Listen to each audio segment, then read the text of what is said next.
आज मेनली है ना अपनी ये जो वैगनर है इसमें गेयर से रिलेटेड और एक दिक्कत आ गई है। देखो 2-3 वीक पहले मैंने जो वीडियो अपलोड की थी ना उसमें इस गाड़ी का गियर ऑयल वगैरह चेंज हुआ था। गियर ऑयल में लीकेज थी बेसिकली, मतलब उसका जो सीलेंट होता है ना वो लीक कर गया था, वो हमने चेंज किया था। वो भी मैंने आपको पूरी प्रोसेस दिखाई थी। बट अभी क्या हुआ है, गाड़ी का गियर ऑयल एकदम प्रॉपर है, बट जो गियर है ना वो गाड़ी जब स्टार्ट करता हूँ मैं, जब फर्स्ट गियर में भी डालने जाता हूँ ना तब एक बीच में थोड़ा सा लैग आता है और गियर मुझे बहुत ज्यादा हार्ड महसूस हो रहा है। और रिवर्स में जब मैं डालता हूँ ना तब तो ऐसी जोर से आवाज आती है, ऐसा लगता है कि हाफ क्लच दबा के रिवर्स डाला है और हाफ क्लच दबा के मैं फर्स्ट और सेकंड गियर में गाड़ी इंगेज कर रहा हूँ। और ये प्रॉब्लम है ना, वो जो हमने गियर ऑयल चेंज किया था ना उसके बाद देखो पहले पहले नहीं आई वो प्रॉब्लम, बहुत कम आई। मतलब पहले उस पर ध्यान भी नहीं गया, मुझे लगा कि वैसा ही हो गया होगा। बट क्या हुआ, बाद में ये प्रॉब्लम बढ़ गई। गाड़ी थोड़ा सा लॉन्ग ड्राइव चल के आई 400-500 किलोमीटर, उसके बाद से ये प्रॉब्लम स्टार्ट हो गया आना। और ये मुझे दिखाना है क्योंकि ट्रांसमिशन से रिलेटेड प्रॉब्लम है, गियर बॉक्स से रिलेटेड, क्लच से रिलेटेड है। और वो सबसे main part, one of the main part होता है इंजन के। तो वो भी मुझे दिखाना है कि क्या कुछ प्रॉब्लम है, लिंकेज की ऑयलिंग वगैरह करनी है या फिर क्या कुछ करना है, वो सब आज की इस वीडियो में मैं आपको दिखाऊंगा। और देखूंगा कि खर्चा कितना कुछ आता है। और उसके बाद अगर मुझे नहीं ना उनका प्रॉपर सही लगा तो एक बार फिर मैं बाहर भी दिखाने का ट्राई करूंगा। अगर बाहर कम पैसों में हो जाता है, उसको दिक्कत पता चलते हैं तो देखते हैं। अभी फिलहाल शोरूम पे चलते हैं। सबसे पहले मैं आपको दिक्कत दिखा देता हूँ। देखो तो ये मैं गाड़ी में बैठा हूँ, गाड़ी न्यूट्रल में है, क्लच भी मुझे थोड़ा हार्ड लग रहा है इसका। और अभी गाड़ी स्टार्ट करता हूँ मैं क्लच दबा के। देखो ये गाड़ी स्टार्ट हो गई। अभी इसको थोड़ा सा मैं 1-आध मिनट के लिए कोल्ड स्टार्ट पे रखता हूँ, ये मुझे आदत है पहले से। यहाँ पर जब तक ये सीएनजी में शिफ्ट नहीं होती ना तब तक मैं आगे पीछे बढ़ाता नहीं हूँ इसको। अभी फिलहाल इसको सीएनजी में शिफ्ट हो देता है। सुबह का टाइम है, मतलब अभी गाड़ी स्टार्ट हुई है। वैसे सर्विस सेंटर मुझे जल्दी जाना चाहिए था बट मेरा काम आ गया था, उसी के कारण मैं जल्दी नहीं जा पाया। चलो कोई बात नहीं। फिलहाल देखो ये सीएनजी पर शिफ्ट हो गए। और क्लच देखो, क्लच भी मुझे हार्ड लग रहा है। और इतना कुछ प्ले है यार क्लच में। देखो ये प्ले पहले बहुत कम था, अभी इतना बढ़ गया। पहले इतना ही प्ले था, अभी देखो इतना ज्यादा हो गया। तो ये है। और ये जैसे मैं फर्स्ट गियर एंगेज करूंगा ना, एक थोड़ा सा लैग लग रहा है मुझे फर्स्ट गियर में। देखो बहुत हार्ड जा रहा है ये फर्स्ट गियर।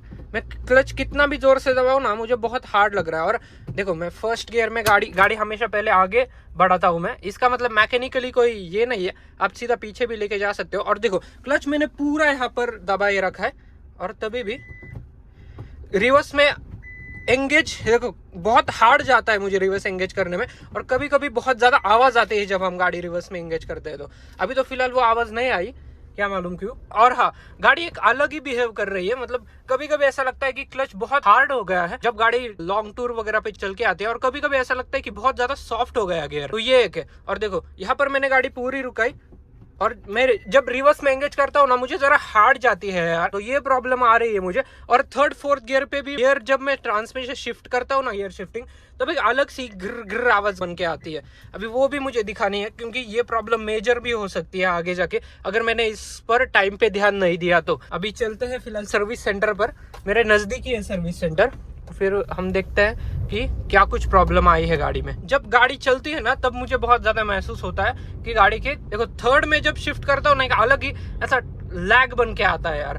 तो वो ऑयलिंग वगैरह है या फिर क्लच की सेटिंग खराब है, वो मुझे सब दिखाना पड़ेगा। और हाँ, अभी कुछ ही दिनों पहले काम हुआ है, उसी कारण मैं पैसे तो उनको वैसे भी नहीं देने वाला क्योंकि 1700-1800 रुपए का 2 हफ्ते हो गए मुश्किल से उस टाइम काम हुआ था। देखो कैसी आवाज आती है यार। और पहले वो आती नहीं थी बट जब से गियर ऑयल चेंज वगैरह हुआ है ना, शायद उन्होंने ना थोड़ा सा ज्यादा भर दिया गियर ऑयल। गियर ऑयल जब ज्यादा होता है या फिर कम भी होता है ना तब गाड़ी में प्रॉब्लम आती है मेनली। ज्यादा भी हो तभी भी प्रॉब्लम आती है। तो वो सब भी मुझे आज दिखाना है कि गियर ऑयल ज्यादा है या फिर कम है या फिर क्या कुछ है।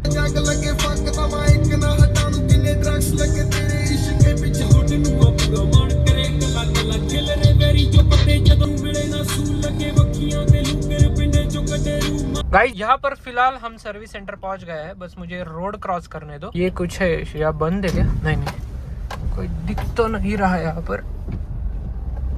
देखते हैं। वो एडवाइजर को मैंने फोन किया था, वो बोला था कि आज लेके आओ गाड़ी, देखते हैं क्या कुछ है क्या कुछ नहीं। यहाँ पर तो फिलहाल कोई दिख नहीं रहा है, देखता हूँ अभी जाके फिर अपडेट देता हूँ आपको। इन लोगों ने 1 मिनट में प्रॉब्लम आइडेंटिफाई कर दी। एक्चुअली प्रॉब्लम क्या थी, जो अपना क्लच था ना 1,90,000 किलोमीटर पर इसकी क्लच प्लेट चेंज हुई थी, उसमें फिर एक 5,000 किलोमीटर के बाद सेटिंग करवानी होती है और वो सेटिंग मैंने नहीं करवाई थी। उसी कारण क्लच वायर है, जो क्लच की सेटिंग है वो थोड़ी सी चेंज हो गई थी और बस यही कारण था। और क्लच पे पैर रखने की वजह, मैं तो नहीं रखता पैर बट बट पापा के कुछ फ्रेंड्स वगैरह है वो रखते होंगे। अब यहाँ पर इसका मेनली लुब्रिकेशन और इसको थोड़ा सा टाइट किया जा रहा है बस। 5 से 10 मिनट में मेरा काम हो गया। तो एक्चुअली क्या हुआ था, मेरा ये जो क्लच है ना, हमने पिछली बार क्लच प्लेट चेंज की थी, वो आपने वीडियो देखा होगा। उसके बाद मैंडेटरी एक चीज होती है कि गाड़ी के क्लच की सेटिंग हर एक 2-3 हजार किलोमीटर के बाद करवानी पड़ती है, जब अपनी क्लच प्लेट नहीं होती है तब। तो वो एक्चुअली मुझे भी टाइम मिला नहीं था और वो याद भी नहीं था कि क्लच की सेटिंग कुछ करवानी होती है क्लच प्लेट जब हम चेंज करते हैं। तो वो हमने की नहीं उसकी सेटिंग वगैरह, और उसमें बहुत ज्यादा प्ले आ गया। फिर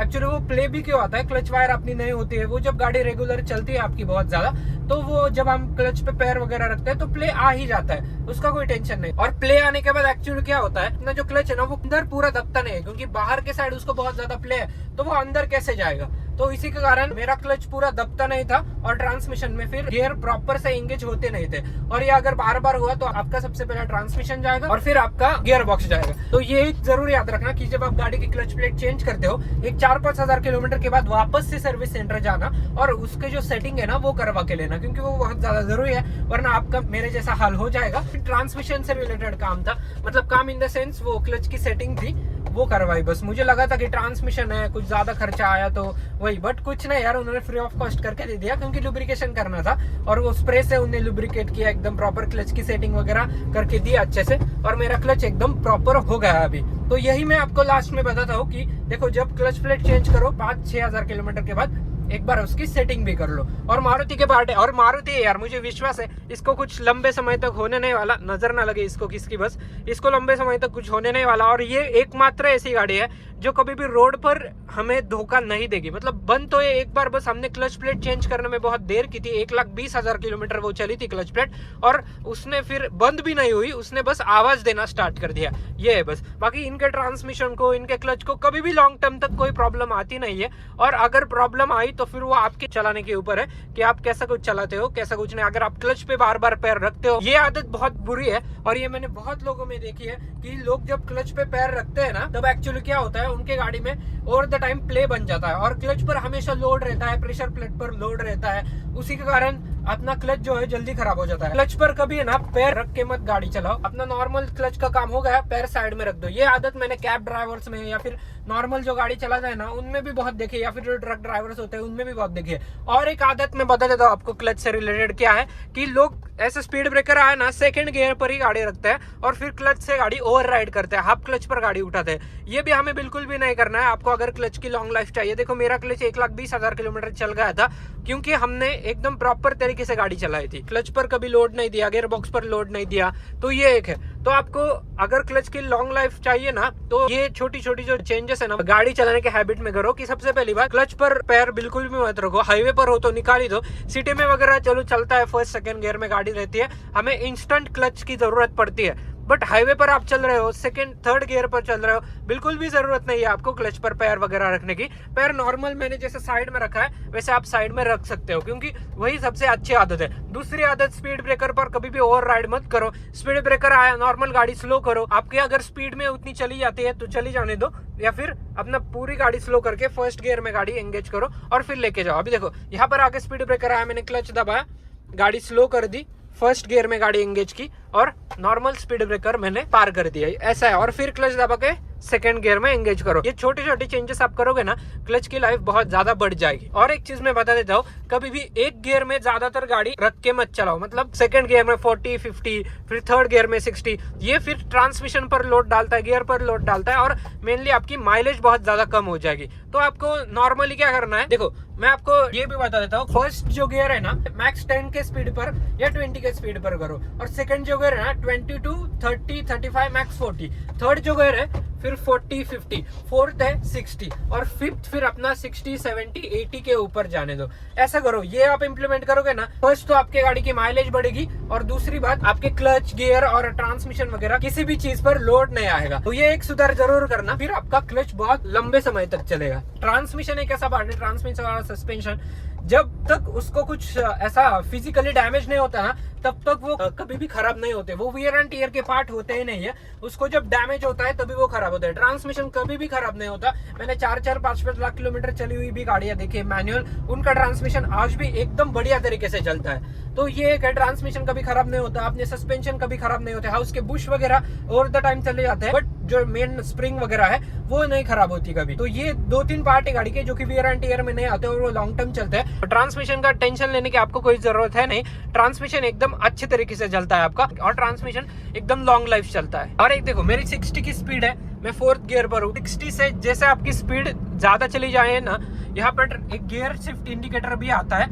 एक ऊपर एरो आता है, देखो यहाँ पर एरो दिख रहा होगा आपको, वो आता है, तो वो इंडिकेट करता है कि गियर चेंज करो। अप की ओर भी आता है, डाउन की ओर भी आता है। वो जब आए ना तब आप आपकी गाड़ी की गियर चेंज कर सकते हो, एकदम कोई टेंशन नहीं। एकदम गाड़ी आपकी माइलेज भी बढ़िया देगी और पावर भी अच्छी खासी डिलीवर करेगी। तो ये चीजें जरूर याद रखना अगर आपको आपका ट्रांसमिशन और अपनी क्लच प्लेट है ना वो लंबे समय तक चलानी है। तो अभी ये एकदम सॉफ्ट हो गया, पहले ऐसा मैं करता था ना एक आवाज बन के आती थी अलग से, वो अभी नहीं आ रही। तो ये अच्छा हुआ, और मारुति में काम अच्छा होता है, काम की गारंटी वो लोग लेते हैं और काम एकदम बढ़िया करते हैं, उसी के कारण मैं उनसे ही काम करवाता हूँ। क्लच प्लेट भी मेरी नहीं है, उसी कारण कोई टेंशन नहीं, एकदम मेरा क्लच अच्छा हो गया। और क्लच में प्ले कब आता है मैं आपको बता देता हूँ, जब आपकी गाड़ी लॉन्ग टर्म चलती है ना, ऑब्वियस सी बात है वो क्लच पे प्ले आता ही है। सर्विस सेंटर पर जाके नॉर्मल क्लच में लुब्रिकेशन करवा दो, स्प्रे वगैरह से वो लुब्रिकेट करता है अच्छा खासा, तो ऐसा कुछ होता है। बाकी यही था यार आज का कुछ वीडियो, आपको इन्फॉर्मेटिव लगा हो तो वीडियो को लाइक करना, चैनल पे नए तो चैनल को सब्सक्राइब जरूर करना, बेल आइकन जरूर दबाना।